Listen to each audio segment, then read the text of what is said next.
Kristus ir augšām cēlies.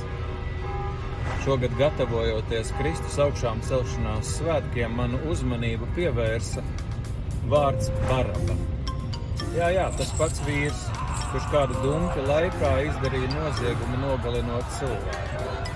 Baraba, kuru pūlis pieprasīja, lai atlaiž, un viņa vietā, lai sistu krustā Jēzu, kurš nebija izdarījis nekādu noziegumu. Vārds Baraba nozīmē tēva dēls, Bār dēls un Abba tēvs.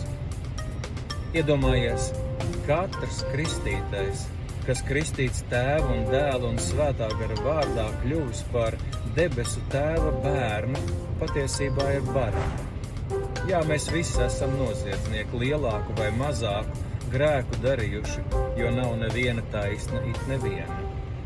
Katrs mēs esam Baraba, jo mūsu vietā mirst Kristus.